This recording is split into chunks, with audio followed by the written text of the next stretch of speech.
साथियों, चैप्टर 104 और 105 में हमने मंगल की मूलभूत प्रवृत्ति, उसके गुणधर्म, नैसर्गिक और तात्कालिक रूप से उसकी फल देने की प्रकृति के बारे में बात की थी। अब चंद महत्वपूर्ण पहलू मंगल के बारे में हम और जान लेते हैं, जिससे मंगल ग्रह को पूरी तरह समझने में आसानी होगी। सबसे पहली और महत्वपूर्ण बात तो यह है कि मंगल कुंडली में कहीं भी बैठा हो, मेरा मतलब किसी भी लग्न में किसी भी भाव में बैठे होने से है, इस बात का ध्यान रखा जाना चाहिए कि मंगल कुंडली में मेष राशि से जितनी दूरी पर बैठा होगा तो अपने दशा काल में वह भाव काल पुरुष की कुंडली के जिस भाव को सूचित करता है उसी भाव को पीड़ित करेगा। इसे थोड़ा अच्छी तरह समझ लें और उससे अगले भाव को एक्टिव कर देगा।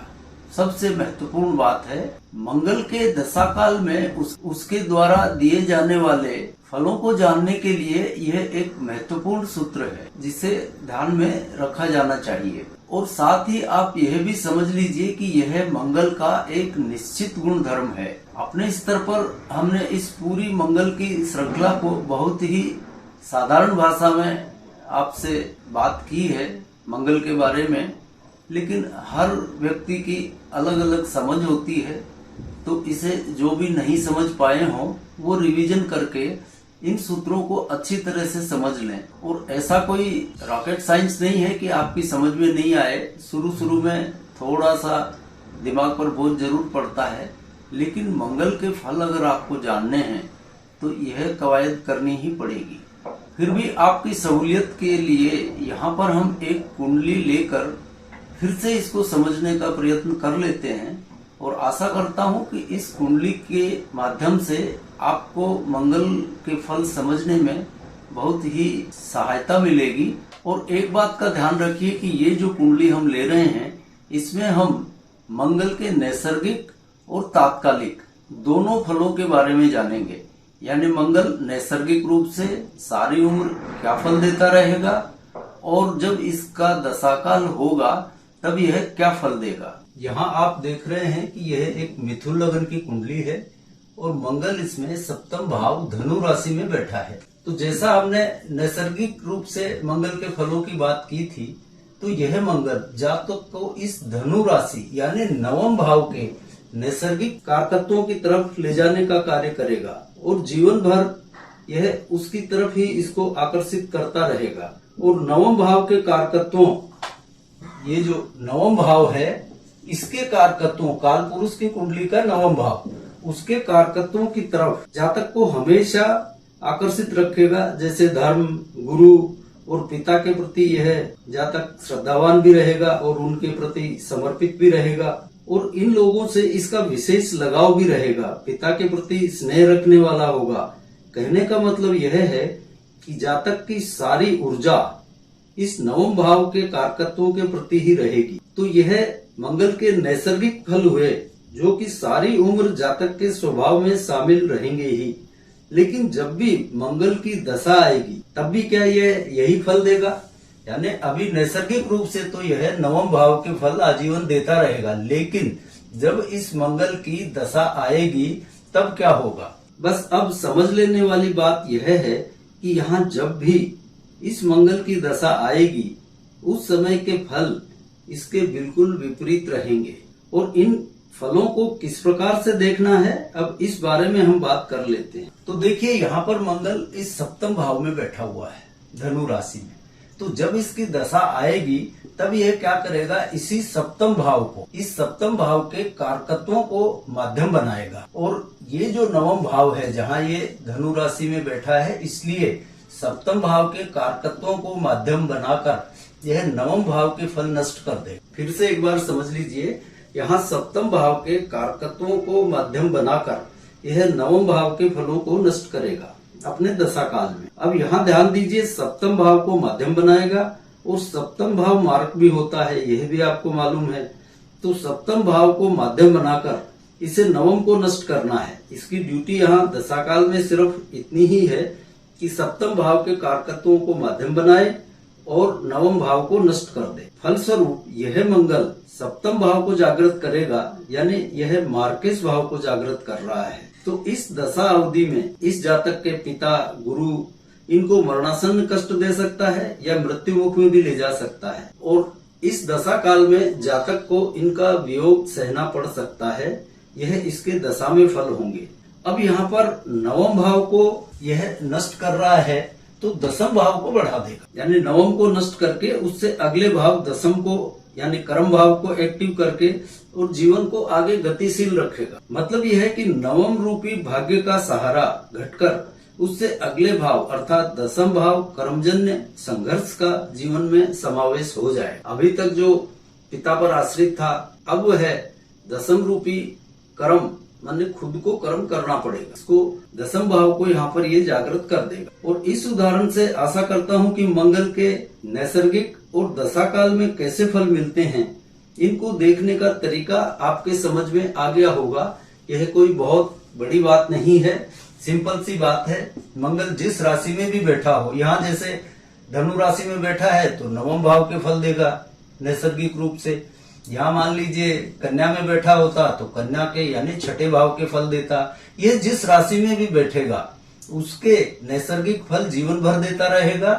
और जब दशा आएगी तो जिस भाव में बैठा है, जैसे यहाँ पर सप्तम में बैठा है तो इस नवम के फल खत्म करके अगला भाव बढ़ा देगा। सिंपल सी, सभी लग्नों में किसी भी भाव में मंगल जिस राशि में बैठा हो उसका फल जानने का यही एक मुख्य सूत्र है। अब फलित के विषय में चंद महत्वपूर्ण बातें और समझ लेते हैं और इन्हें जरूरी तौर पर ध्यान रखना जरूरी है। जब भी मंगल को देखना हो तो इनका ध्यान अवश्य रखा जाना चाहिए। पहली बात तो यह है कि ये जितने भी सूत्र हैं यह मेष लगन की कुंडली पर लागू नहीं होंगे। मेष लगन के अलावा बाकी सारे लग्नों पर यही सूत्र लागू होंगे, सिर्फ मेष लगन में ये सूत्र नहीं लगेंगे। मेष लगन में तो सीधा सूत्र है कि ग्रह अपने आधिपत्य वाले भाव से और अपनी उच्च नीच से संचालित होते हैं। तो इसलिए मेष लगन में मंगल ही नहीं अन्य ग्रहों पर भी कोई फार्मूले नहीं लगते हैं। वहाँ भाव भी वही है, राशि भी वही है, इसलिए वहाँ पर कोई भी सूत्र ये नहीं लगेंगे।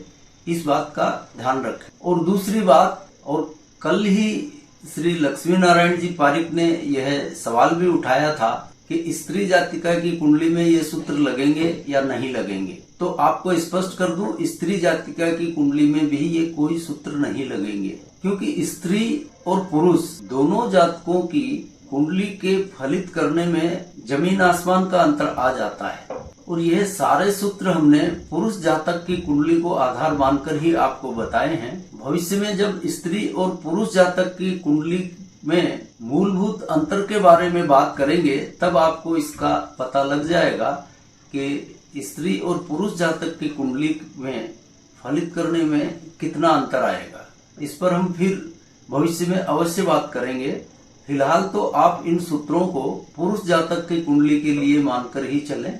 तो इसमें यह स्पष्ट हो गया है कि मेष लगन की कुंडली में ये कोई भी सूत्र नहीं लगाना है और स्त्री जातक की कुंडली पर भी ये सूत्र लागू नहीं होंगे। अब मंगल के बारे में यह अवश्य ध्यान रखा जाना चाहिए कि मंगल का मौलिक गुण धर्म कर्म से जुड़ाव का होता है, यानी कर्मशीलता बनाए रखने से होता है। और यही कारण है कि कालपुरुष की कुंडली के दसम भाव अर्थात मकर राशि में स्थित होकर मंगल उच्चता को प्राप्त करते हैं। मंगल मकर में उच्च के इसीलिए होते हैं। और कर्म के मार्ग में सबसे बड़ा अवरोध खड़ा करता है मन और मन की वृत्तियां। इसीलिए कालपुरुष की कुंडली के चतुर्थ भाव यानी कर्क राशि में मंगल नीचता को प्राप्त करते हैं। मंगल सदैव कर्मशीलता का प्रतिनिधि है, इसलिए कर्मशील रहने में ही उनकी उच्चता है। और मन अवरोध खड़ा करता है, इसलिए मन का प्रतिनिधि कर्क राशि है, इसलिए वो कर्क राशि में नीच के हो जाते हैं, नीचत्व को प्राप्त कर लेते हैं। कर्मशील आदमी या जो सेनापति है वो कभी मन के अनुसार नहीं चलेगा, उसको अपनी ड्यूटी करनी है। यदि सेनापति को ये लग जाए कि आज तो मैं आराम कर लेता हूँ, तो वो मन के अनुसार आराम करने लग जाए तो उधर सीमाएं असुरक्षित हो जाएंगी। इसीलिए उच्च और नीच का यही मतलब होता है। ऐसा नहीं है कि उच्च का हो गया तो कोई ज्यादा रसगुल्ले आपको खिला देगा, नीच का हो गया तो कोई वो कर देगा। नीच का मंगल होने से क्या है, आदमी मन की वृत्तियों का गुलाम हो जाता है।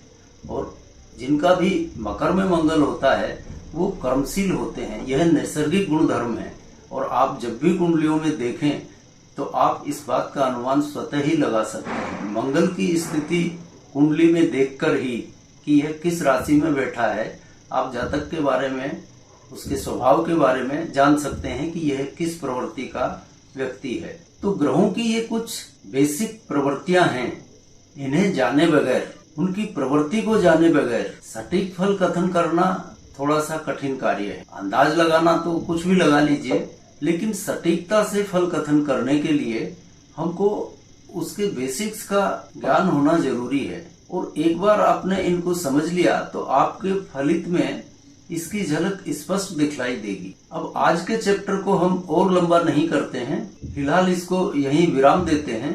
यदि आपने चैप्टर 104, 105 और आज के चैप्टर को ठीक ढंग से समझ लिया है तो मुझे नहीं लगता कि मंगल के फल कथन में आपको कोई समस्या आने वाली है। अब रह गया है मंगल की दृष्टियों का प्रभाव। तो देखिए, चौथी और सातवीं ये दोनों दृष्टियां कुछ अलग तरह से फल देती हैं। आठवीं दृष्टि तो हम पहले भी बहुत बार बता चुके हैं कि यह दुर्भाग्य की दृष्टि होती है। तो यहाँ हम अगले चैप्टर में चौथी, सातवीं और आठवीं इन तीनों दृष्टियों का प्रभाव, इनको कैसे देखना है, इसके बारे में एक उदाहरण कुंडली सहित बात कर लेंगे। अब अगले चैप्टर के पूर्व मेरा निवेदन ये है कि आप ये मंगल के जो 3 चैप्टर हमने किए हैं, 104, 105 एंड 106, इन तीनों को एक बार रिवीजन अवश्य कर लीजिए। और अगला जो चैप्टर हमारा होगा उसमें हम मंगल की दृष्टियों की बात करेंगे।